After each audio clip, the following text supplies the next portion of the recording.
boses ang puhunan ng mga singer at pati na ng mga broadcaster na katulad ko. Kaya bangungot ang pagkawala o pagkasira nito. Ang mga vocal cords kung saan ang gagaling ang ating tinig, dapat alagaan. Welcome to Eastwood City. We're right here at Central Plaza. Of course, this is tonight. Pasado alas 8 na ng gabi, hindi pa rin kumakain ng hapunan ang singer na si Cookie Chua. May mini concert daw kasi siya ngayon. Usually, pag perform ako, dapat yung last meal ko pag umaga pa lang. Kasi nahirapan ako bumelo, bale, hindi ako makakanta na mataas.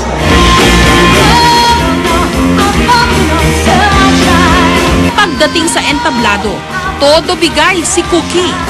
Walang palya, birit kung birit. Pagkatapos ng kanyang performance, saka lang daw siya kakain ng hapunan. Ang magandang tinig ni Cookie, utang daw niya sa maingat na pag-aalaga ng kanyang vocal cords.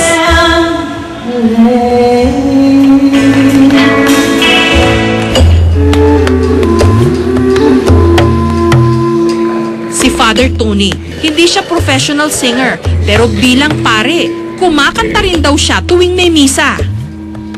Pero noon yon, dahil ngayon, hirap na siyang magsalita. Noong 2002, tinanggal ang vocal cords ni Father Tony dahil sa laryngeal cancer. Nakalala raw sa kanyang sitwasyon ang pag-inom at paninigarilyo.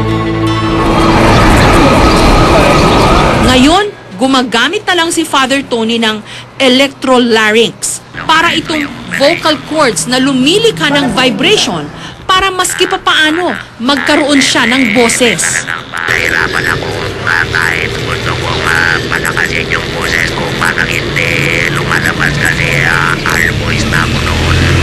Yung tao ay hindi sanay sa itong sa device ko ngayon, hindi ako maintindihan. Kaya nanginayang sa boses ko na nawala.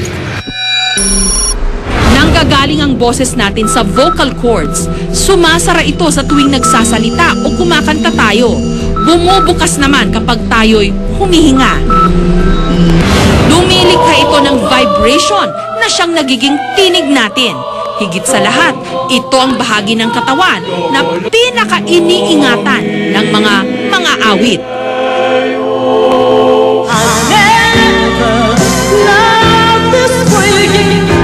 Bago pa nagsulputan ang mga magagaling na Filipino singers ngayon, nauna sa kanila ang Manila's Queen of Soul, si Tilly Moreno.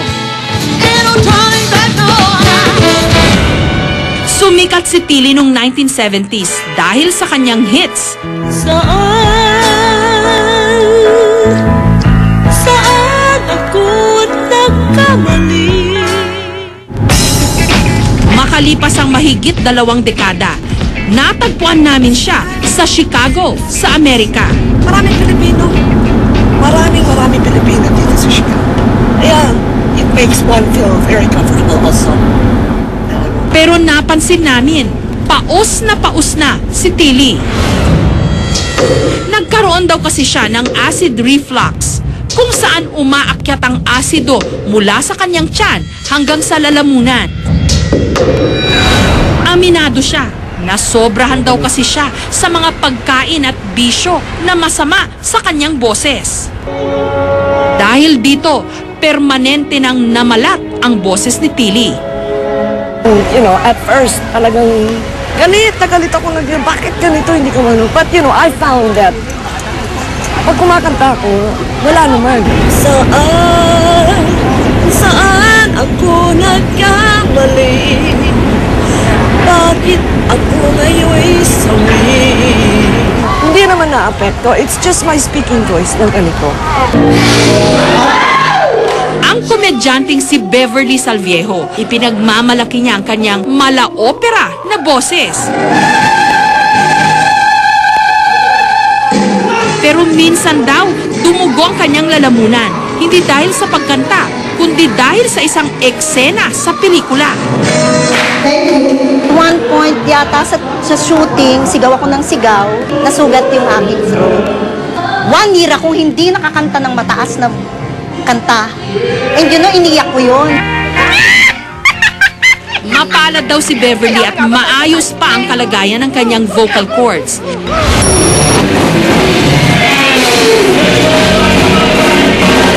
Si Reg naman, vokalista ng rock group na Greyhounds. Ang kanilang mga kanta, puro pasigaw. Kasi yung tugtugan kasi namin halo, may melody, may rap, may sigaw. So yung sigaw na part, medyo nakakayanan. Pero yung mga rap, yung buong dito ko, masakit talaga yung kalahati. So pag mahaba yung lines, pag nabubuelo, nauunat masyado, sakit. Ipinasuri namin si Reg sa Medical City. Sa kabila ng stress na naidudulot ng kanyang mga kinakanta sa kanyang vocal cords, himalang maganda pa rin daw ang kalagayan ng mga ito. Yun nga lang, kinakailangan na rin niyang mag-ingat. We found out from his video that he's suffering from reflux. That's one of the problems that has to be addressed now, other than his sore throat or tonsillitis. Ayon sa mga doktor, dapat daw hindi inaabuso ng mga awit katulad ni Reg ang kanilang boses. Sila kasi ang karaniwang tinatamaan ng mga sakit katulad ng nodules o pagkakaroon ng bukol sa vocal cords.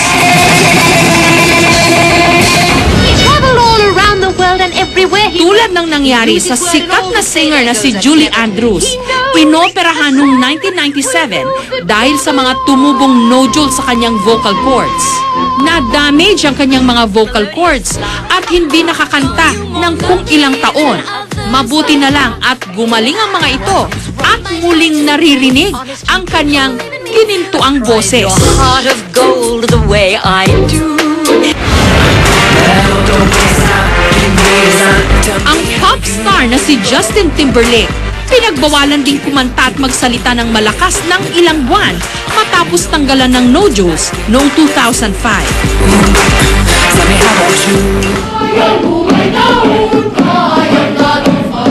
Ayon kay Mark Carpio, musical director ng Kilyawan Boys Choir, disiplina raw ang pinakasikreto para mapanatiling maganda ang timbre ng boses. Ang most probable reason kaya namamaos ay dahil baka mali ang pagkanta. Lalo na yung mga singers na gumagamit ng mga matataas na boses, it's recommended that they do warm-ups, that do proper warm-up exercises before singing. Importante rin daw ang vocalization para hindi mabigla ang boses. Mainam din daw magmumog ng maligamgam na tubig na may asin kapag minamalat. Iwasang magpuyat at kumain ng mga matatamis at mani. Bawal din daw uminom ng malamig na tubig kapag kakanta. Higit sa lahat, iwasan ang alak at sigarilyo. Sa industriyang boses ang puhunan, hindi maiwasang ito'y maabuso. Kaya kailangan ng kaukulang disiplina at pag-iingat para ang ipinagmamalaki nating boses patuloy pa rin magagamit at maririnig. Kaya bago ho ako tuluyang mamalat, ipapahinga ko na muna ang aking tinig.